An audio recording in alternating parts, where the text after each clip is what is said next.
mensahe ang kailangan marinig ng mga Aries sa buong week na to. Pwedeng nangyayari na itong magiging reading o mangyayari pa lang.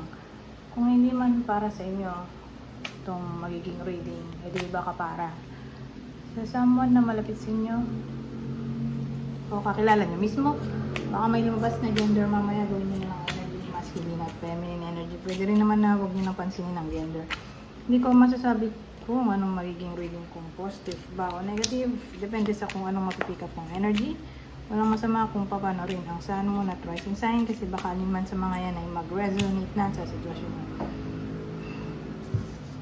So, ang bida natin ay lalaki. Pwede rin namang babae kung extrovert siya, pero mas tatama tong reading natin sa lalaki. Okay. So, i-describe ko yung lalaki dito. Tingnan nyo kung makikilala nyo, kung kayo ba to o person nyo. Oo, kakilala. Ang bida, single siya. Kung di single, biyudo. Kung di biyudo, di baka ito ay ex-husband o ex-boyfriend ng iba sa inyo. So, anong meron sa kanya?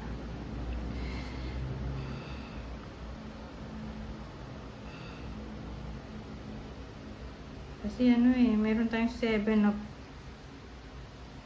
wands dito. Tapos, karoon ng 2 of wands. Ano yun? Teka. Sabi natin itong 7 of wands. The Hermit.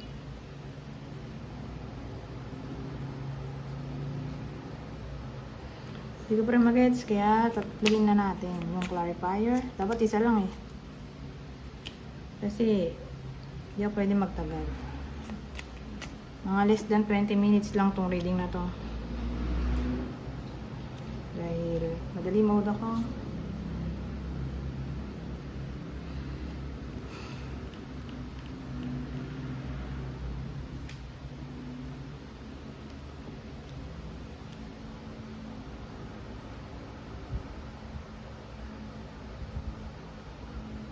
Kasi, ang dating, pero may parehong swords to.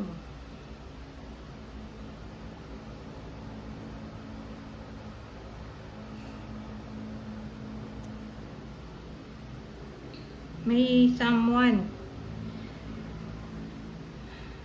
Parang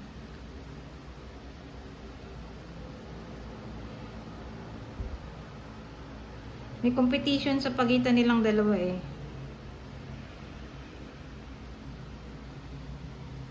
Para silang lalaki. Para bang karoon ng enlightenment yung bida na hindi niya pala mapagkakatiwalaan tong lalaking to. Hindi ko nga lang masabi kung saan. Career, friendship, relationship. Pero itong lalaking to, yung nagbe-bring ng struggle sa buhay ng bida natin. O again, pwedeng may competition sa pagitan nilang dalawa or inggit. May inggit. So yung lalaking involved, ito pala pwedeng itong bida natin, kunin nyo lang yung clue na sa tingin nyo ay fit sa sitwasyon nyo, ha? Sabi ko nga kanina, lalaki, pwede rin babae kung extrovert siya, pero mas tama itong reading natin sa lalaki. Single, biyudo, kung di ganun, di pwedeng ito yung ex-husband, ex-boyfriend, pwede rin nasa 20 to pwede nasa 30 to 39 years old tong bida natin. Yung involved na tao. Kasi pares silang swords, so pares lang yung meaning. Nakaiba lang ng edad.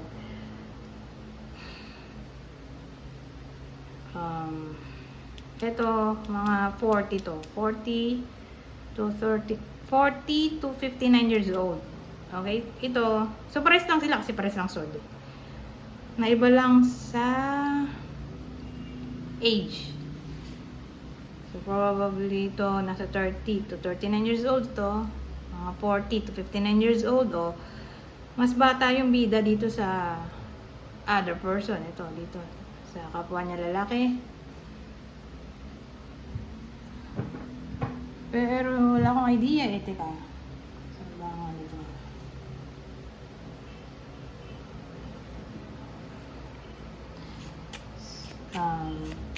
Saan to? Relasyon ba? Career, friendship?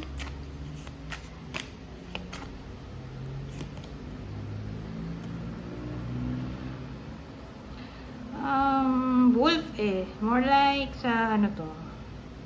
Career. O pwedeng to boss niya to. Ito yung ano. Apprentice. So pwedeng, kung dito boss mismo ng bida ay itong lalaking to ay ahead dito sa bida. Mas nauna to pumasok kaysa dito sa bida. Pwedeng ganon. Or again, mas matanda itong lalaking to sa bida natin. So ito kasi employment na to eh. Wolf. Ay, wolf! Teka.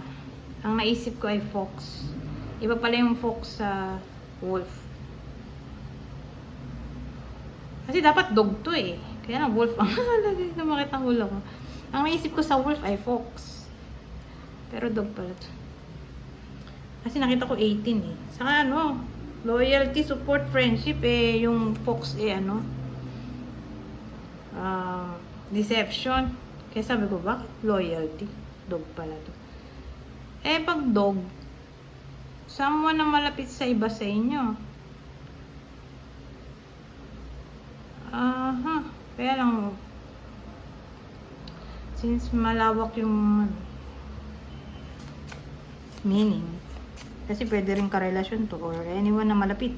Best friend, o kadugo, family member.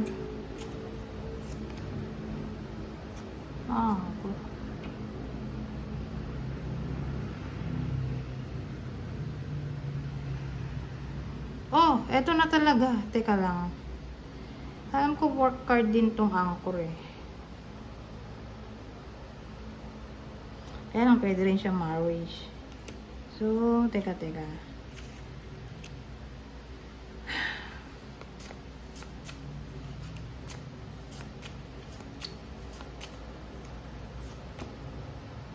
Reaper oh. Ano to? Basta ano? Ito, wala ko idea dito. Site yan eh. So probably moreno. Ay, teka, moreno ba ito? Ito moreno. Olive skin.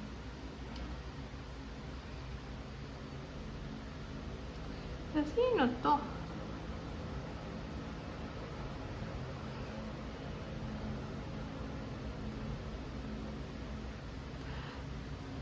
Relasyon na to. Kasi kung to malapit sa iba sa inyo, pwedeng karelasyon. Tapos ito marriage. Since kapare sila ng meaning, doon na tayo tutungo. Kailangan relasyon ni lalaki. Di LGBTQ to.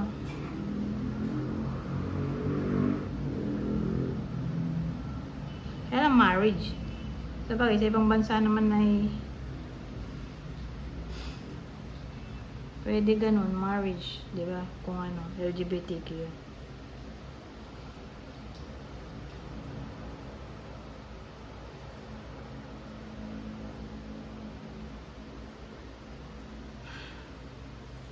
Ito pala yung tato. May pierce, may tato.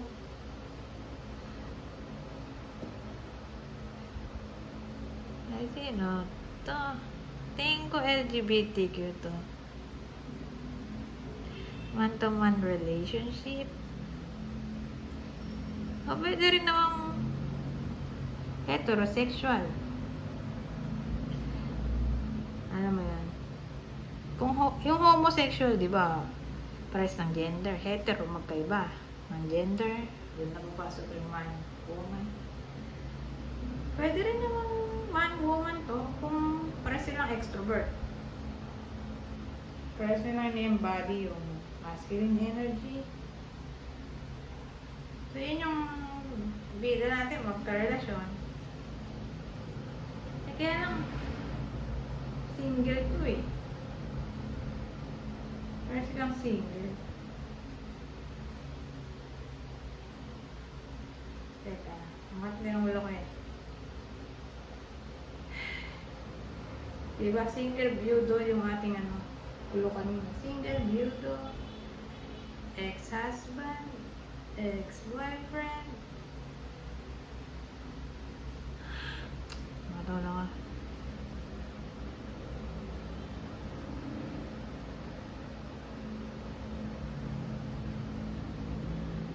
Eh, different na to. Hindi ko nang makakalimutan na ang dog pala ay friend. Okay? So, friendship to, sa friendship, ito totoo na talaga, friendship. Para silang lalaki. Okay, kasi hindi, papasok eh. Sabagay, pwede rin nga LGBTQ. Man to man. Ayun na lang siguro subject natin. Man to man relationship na kasal.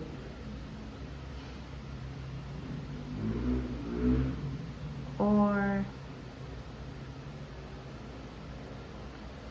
friend. Para mas malinaw, 'di ba? Kasi malilito tayo. Gumamit tayo ng yes or no. Ano ba 'to? Friend. Doon muna tayo sa friend. Kasi kung sabihin niya yes, ay yun na yung subject natin. Para di tayo malito. Kasi kung di siya friend, di LGBTQ to. Nakasal. Eh, kasi wala namang ganun dito sa Pilipinas eh. Sabagay, international naman tong reading ko. Anyways, ito na. Friendship ba to? Yes or no? Yes. Kasi no ang pag dito, no. Ay, ganon. Yes. Di friendship to. Ay, sumatulog ako. So, friendship nga. Man to man. Dishonest yung tao. Itong mas matanda dun sa bida. O, pwedeng boss nila to.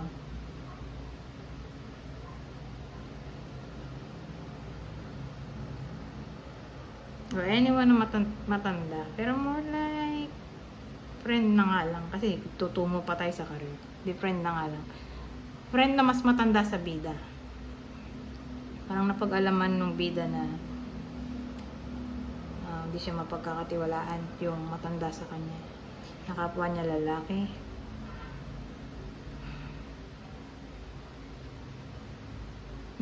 Nakapwa rin niya single, byudo. Ayan. Pero nagkaiba lang sa age. So, yung hitsura ay probably may tattoo nga. May tattoo. May pierce o hikaw sa kung saan saang parte ng katawan o maraming hikaw.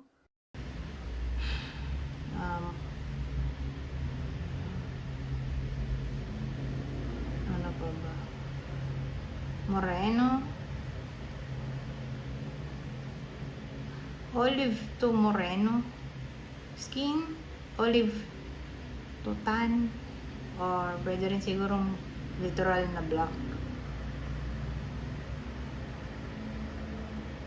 O grabe, foreigner. Foreigner or para silang nasa abroad. Yung clue natin, kunin nyo lang yung description na sa tingin nyo fit sa sitwasyon nyo o sa kakilala nyo kung di man to baro sa inyo.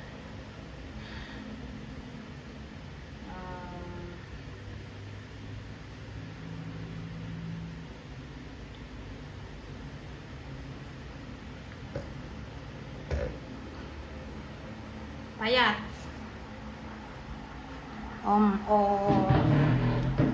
may noticeable na teklat. Malaking teklat siguro, kaya napapansin agad. Ibang description.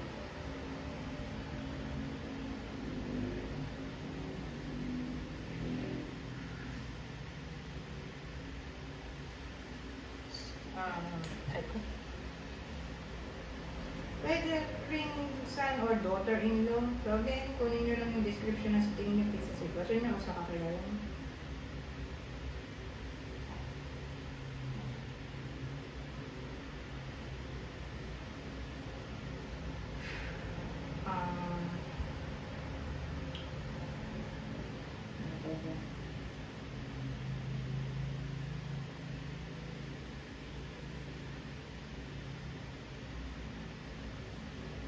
O Navy, o Seaman,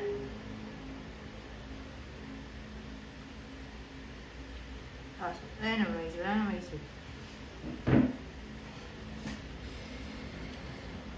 ganun yung energy natin, kaya 16 minutes na pala to. Na pwede magtanong.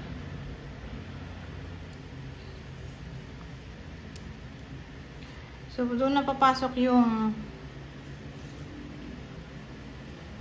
two of wands. May plano yung bida natin.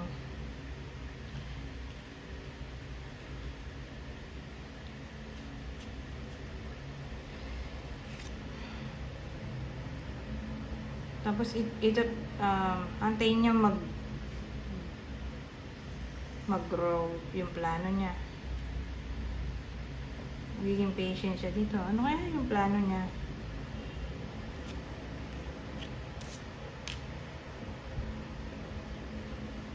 Ito na lang, para mabilis.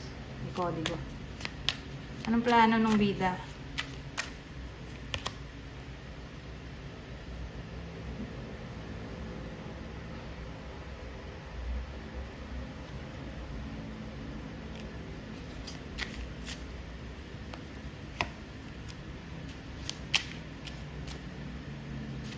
Oh, ito, saka to. Parehas na. Oh, baliktad yung chapter dyan.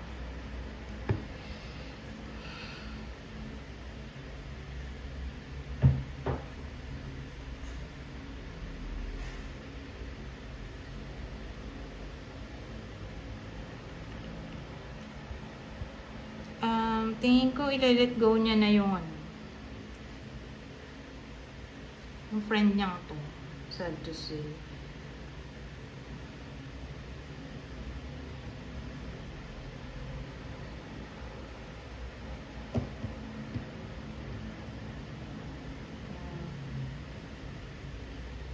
Kasi ito nagbabalance. Ito nawala na.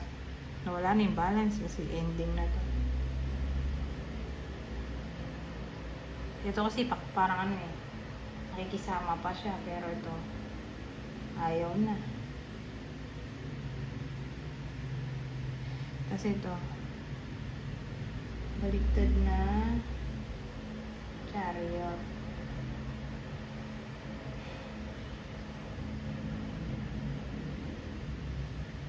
Defeat na kasi yun, defeat.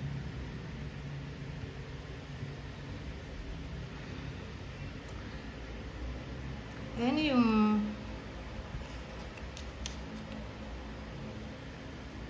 Three of Wands natin dito? So, plano niya na hindi na kausapin o ilayo na ang sarili doon sa lalaki. Yun yung plano ng bida. So, paano papasok yung Three of Wands natin?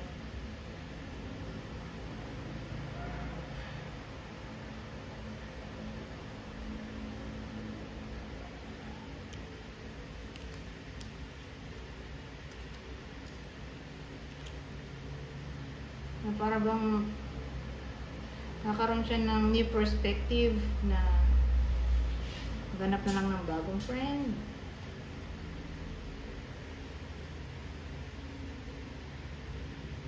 O, ipe-prepare na lang niya yung sarili niya sa pwedeng consequence ng desisyon niya. At yun nga, yung desisyon niya na ilayo ang sarili dun sa friend niya.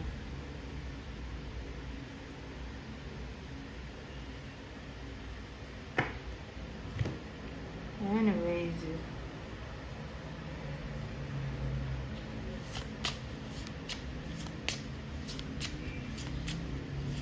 ito, last deck na natin to. Babasahin ko na lang para mabilis. Kuha lang ako ng 3. General advice na to for the whole week.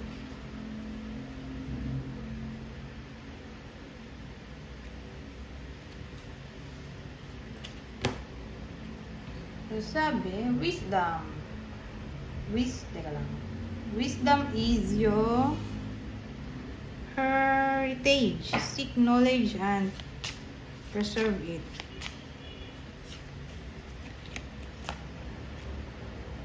Sabi, balance. Harmony with nature is key. Connect with the elements for balance and wisdom. Oh, ito lang din yun.